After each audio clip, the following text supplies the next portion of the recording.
Dimanche 23 juin 1985, dans un quartier excentré de Nancy. Il est 4h du matin.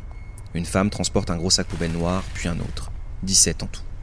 Cette quinquagénaire rondelette fait une dizaine d'allers-retours entre son appartement et le coffre de sa Renault 9 blanche. Elle peine sous la charge, mais elle prend soin de ne pas faire de bruit. Il ne faut réveiller personne. Pourtant, des retraités, les Hagues, épient de leurs fenêtres son manège bizarre. Mais que fait leur voisine, l'aimable Simone Weber ? En la voyant démarrer, le couple se perd en conjectures. Avant les sacs, ils ont entendu un remue-ménage inhabituel provenant de chez Madame Weber. Les ombres de la nuit ont beau stimuler leur imagination, ils sont bien incapables de deviner ce qui, dans l'horreur, dépasse l'entendement. Simone Weber est une diabolique, Mamie Nova. Elle vient de découper son amant à la meuleuse.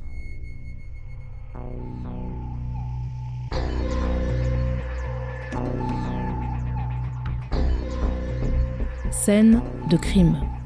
Ça m'intéresse vous embarque sur les traces sanglantes des pires meurtriers de l'histoire.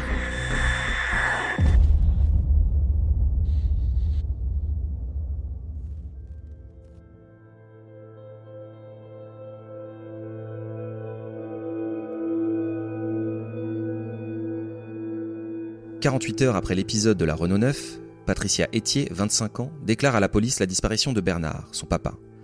Depuis des semaines, il est harcelé par son ancienne maîtresse. Son nom, Simone Weber.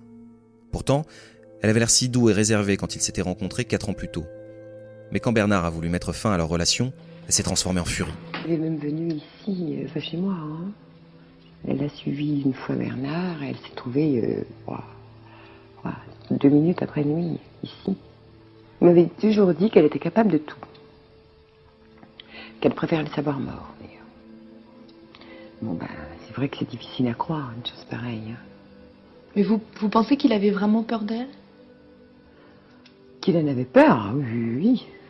Et il m'a même dit aussi qu'elle avait essayé de l'empoisonner, qu'il avait dormi pendant 24 heures.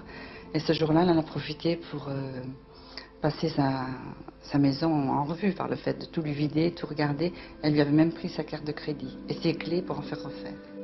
À leur rencontre en 1981, c'est pourtant l'idylle. Les deux quinquagénaires deviennent vite amants et ne se quittent plus. Mais Simone voue à Bernard un amour obsessionnel. D'une jalousie maladive, elle fantasme en permanence sur ses infidélités supposées et fomente les pires vengeances. Bernard, à bout, lui annonce fin 1983 qu'il ne veut plus la voir. C'est sans appel. L'homme pense être débarrassé de son amante, erreur. Leur véritable histoire ne fait que commencer. Car ce que Bernard Etier ignore, c'est qu'il vient de rompre avec une psychopathe de la race des veuves noires.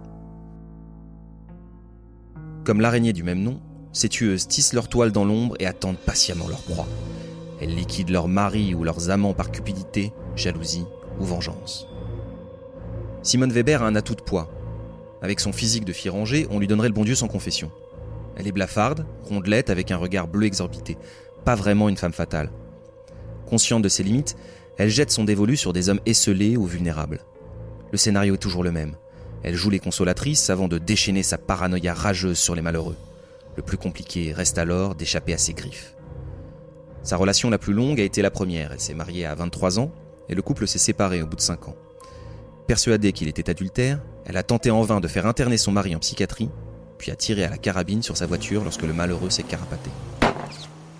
Simone Weber a ensuite voulu refaire sa vie, pratiquant même les agences de rencontres sous un nom d'emprunt, sans jamais trouver l'âme sœur. Les années sont passées. Sa haine de la jante masculine n'a fait que croître. À 48 ans, c'est une femme aigrie, mais toujours à l'affût d'un bon parti. Car Simone, qui accumule les dettes et n'a jamais réussi à garder un emploi, a un besoin urgent d'argent.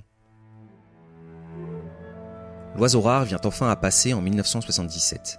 Marcel Fixard, ancien adjudant-chef octogénaire, veuve de fraîche date et sans enfant. Quelle aubaine ! Cette fois, elle se présente comme dame de compagnie. Pour mieux endormir sa proie, elle se grime et s'affuble d'une perruque qui lui donne 20 ans de plus. Le sémi en vieillard succombe au charme de cette grand-mère au teint miraculeusement frais. Elle s'installe chez lui. Tout en ponctionnant petit à petit les économies de son nouveau compagnon, Simone songe à asseoir sa situation. Pour engranger le bagot, elle doit se marier. Son plan est machiavélique. Elle engage un comédien à la retraite, lui fait endosser l'identité de Marcel Fixard et passe avec lui devant le maire le 22 avril 1980. Simone est enfin mariée. Le vrai Fixard décède peu après dans des circonstances obscures. Simone lui injectait chaque jour un cocktail de vitamines. La fausse veuve falsifie le testament et touche son héritage. Elle peut repartir, l'esprit léger et le compte en banque renfloué, vers de nouvelles aventures. 1 an plus tard, Simone n'a plus de problème d'argent, mais elle rêve toujours au prince charmant. C'est alors que Bernard Etier entre dans sa vie. Après leur séparation en 1983, elle le harcèle pendant 2 ans et obtient un ultime rendez-vous en juin 1985. On ne reverra plus jamais Monsieur Etier. Dimanche 15 septembre 1985. Sur les bords de la Marne, un pêcheur remonte une grosse valise d'où s'échappe une horrible puanteur. Elle est fermée par une ceinture et un parpaing.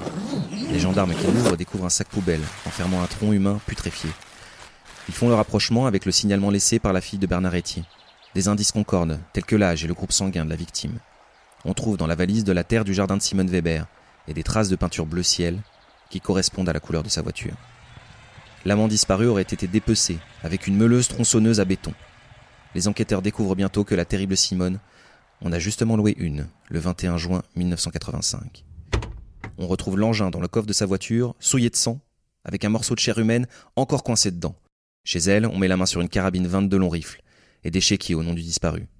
La Weber est arrêtée le 10 novembre 1985. L'instruction sera longue, très longue, avec un dossier de 18 000 pages. Celle que la presse surnomme la diabolique de Nancy est entendue 75 fois par le juge Gilbert Thiel. Elle nie tout avec morgue. Selon son humeur, elle appelle le magistrat son poussin, le bandit ou Touvier, du nom du chef de la milice lyonnaise pendant l'occupation nazie. En 1991, Simone Weber est la vedette cabotine et fielleuse d'un procès qui va s'étirer sur 6 semaines. 130 témoins et 23 experts se succèdent sous les injures ou les éclats de rire de l'accusé. Elle dit que les enquêteurs sont des pourris. Les témoins sont au choix des ordures ou des garces. Ses propres avocats ne sont pas ménagés. Elle en use une vingtaine, de maître Collard à maître Vergès, qu'elle a choisi parce qu'elle l'a vu à la télé et qu'il a bien défendu Klaus Barbie. Le ténor du barreau explique aux jurés que le juge Thiel a voulu faire de cette femme une chimère, avec les couilles de Landru et les ovaires de Marie Bénard. Froissée par cette flamboyante description, Simone congédie Vergès. La diabolique Maminova est poursuivie pour 13 chefs d'inculpation. Un faisceau d'indices accablants la désigne comme coupable. Les coïncidences l'accablent aussi. Le logement de Weber est situé à 15 km de Nancy, dans la commune de Rosières-aux-Salines, rue des Abattoirs. Ça ne s'invente pas. Mais le dossier manque de preuves irréfutables. Aucun aveu, et en guise de cadavre, des restes partiels trop décomposés, donc impossibles à identifier formellement. Je ne me voulais pas avant, mais après ce qu'il a fait hier, je trouve que c'est une atteinte à la liberté, c'est une atteinte au droit à la vie. Quand on accuse les gens de couper les bras, les jambes, etc., eh bien, il faut au moins le prouver, et il refuse de le prouver, alors c'est un assassinat moral, c'est un bandit. À défaut, on cause beaucoup boucherie. En combien de temps et en combien de morceaux peut-on découper un cadavre ? Avocats et experts se disputent à grand renfort de restes d'abattoirs, brandissant des gigots, mesurant les décibels de l'instrument à démembrer l'amant infidèle. On confond victime et abat, justice et équarrissage. Ne rechignant pas au clin d'œil macabre, Simone raconte qu'elle avait rencontré Bernard Etier au rayon bricolage d'un supermarché. Elle aime divertir son public. Vous êtes innocente ? Oui, monsieur, je suis innocente, oui. Vous n'y croyez pas ? Autre détail qui tue. La fille du disparu a reconnu le bagage sanglant.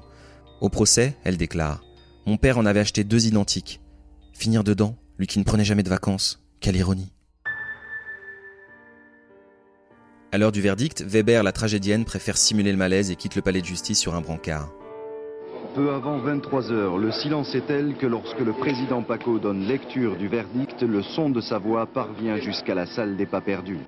La Cour condamne Simone Weber à la peine de 20 années de réclusion criminelle. 20 ans, le jury a acquitté Simone Weber pour la mort de Marcel Fixard et l'a condamné pour le meurtre de son amant Bernard Etier, mais sans préméditation et avec des circonstances atténuantes, lesquelles peut être une seule, l'accusée elle-même.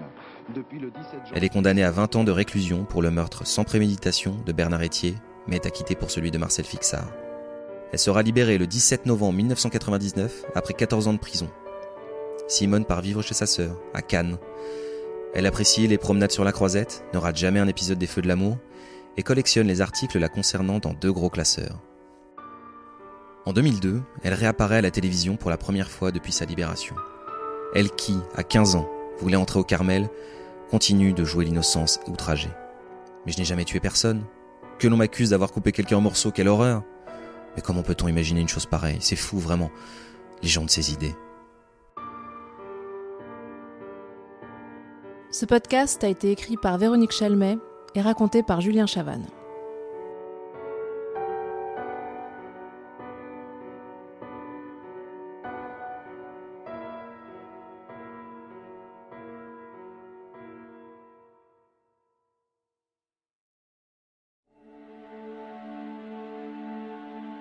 Lancez-vous dans une traque haletante et impitoyable à travers les Balkans avec La Vierge jurée, le nouveau thriller de Jean-Christophe Beaucou.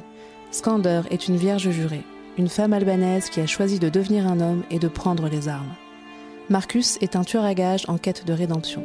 Ensemble, ils doivent protéger un enfant des tueurs lancés à ses trousses.